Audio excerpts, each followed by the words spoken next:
10 मार्च को योगी नहीं, अखिलेश यादव क्या बनने जा रहे हैं यूपी में मुख्यमंत्री। अगर आपने भी एग्जिट पोल को देखकर यह मान लिया है कि यूपी में योगी सरकार की वापसी हो रही है, तो आंख खोल देने वाली इस रिपोर्ट को जरूर देखिए। जिन एग्जिट पोल में दावा किया गया है कि योगी दूसरी बार मुख्यमंत्री बनने जा रहे हैं, उसी एग्जिट पोल में दावा किया गया है कि योगी नहीं, अखिलेश यादव भी मुख्यमंत्री के दावेदार हैं। इस रिपोर्ट को 9 एक्सपर्ट की मदद से तैयार किया गया है। ये टीम पिछले 6 महीने से चुनाव को बहुत करीब से जाना और समझा है। इस 2 मिनट की स्पेशल रिपोर्ट में हमने सभी एग्जिट पोल का पोस्टमार्टम किया है और इसके बाद नतीजे निकाले हैं। सबसे पहले आपके सामने एग्जिट पोल की बात करते हैं, जिसमें अखिलेश यादव को हारते हुए दिखाया गया है। बहुत ध्यान से समझिएगा। इंडिया टुडे एक्सिस माई इंडिया के एग्जिट पोल में बीजेपी को 288 से 326 सीटें मिलने की बात कही गई है। सपा को 76 से 101 सीटें मिलने का अनुमान लगाया गया है। इसी तरह से और भी कुछ एग्जिट पोल में योगी को दूसरी बार मुख्यमंत्री बनते हुए दिखाया गया है, लेकिन आपने 2 एग्जिट पोल को नजरअंदाज कर दिया है। पहला India TV ground zero research और दूसरा है डीवी लाइव। इन दोनों एग्जिट पोल में योगी और अखिलेश यादव दोनों की सरकार बनती हुई दिखाई गई है। India TV ground zero research में दावा किया गया है कि सपा को 178 से 208 सीटें मिलेंगी।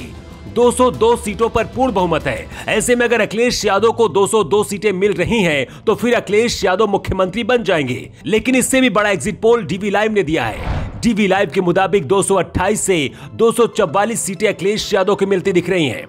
मतलब कि पूर्ण बहुमत की सरकार यहां भी अखिलेश यादव की बनती हुई दिखाई गई है। हमारी टीम के 9 एक्सपर्ट की रिपोर्ट के मुताबिक योगी सरकार सत्ता में आ सकती है, लेकिन कांटे की टक्कर है। हालांकि इस लड़ाई में बीजेपी को बहुत हल्की सी बढ़त है और हो सकता है कि योगी फिर से मुख्यमंत्री बन जाए। लेकिन अगर यह दावा किया जा रहा है कि योगी सरकार 300 सीटों के ऊपर जा रही है, तो शायद ये आंकड़े गलत साबित होंगे। इंडिया टुडे एक्सिस के मुताबिक 76 से 101 सीटें ही अखिलेश यादव को मिलती दिख रही हैं, लेकिन हमारी टीम के एक्सपर्ट के मुताबिक सपा 150 सीटों से ऊपर जाती दिख रही है और 210 सीटें तक अखिलेश यादव को मिल सकती हैं। इस रिपोर्ट से पता चलता है कि 2017 के मुकाबले पश्चिमी यूपी से लेकर वाराणसी तक बीजेपी को नुकसान होता दिख रहा है। यहां तक कि बीजेपी प्रधानमंत्री मोदी के संसदीय क्षेत्र वाराणसी में भी सभी 8 सीटें नहीं जीत पा रही है। वाराणसी में बीजेपी को 4 से 5 सीटें मिलती दिख रही हैं। अंतिम और 7वें चरण में भी अखिलेश यादव को फायदा मिलता दिख रहा है। इसके साथ ही पहले चरण में जाटव, दूसरे चरण में मुस्लिम और तीसरे चरण में यादव वोट की वजह से भी सपा की इस बार सीटें बढ़ती हुई दिख रही हैं।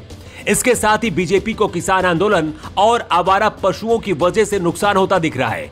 इसीलिए बीजेपी को 150 से 200 सीटें मिलती दिख रही हैं, यानी कि सपा और बीजेपी में बराबर की टक्कर होती दिख रही है। वैसे सिर्फ 2 दिन का वक्त है, इसके बाद तय हो जाएगा कि कौन होगा उत्तर प्रदेश का मुख्यमंत्री। लेकिन एक बात तो तय है कि अखिलेश यादव को कम आंकना भी गलत साबित हो सकता है।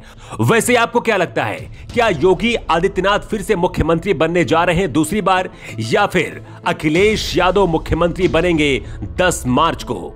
आप अपना जवाब कमेंट बॉक्स में दे सकते हैं। न्यू टाइम्स के लिए ब्यूरो रिपोर्ट।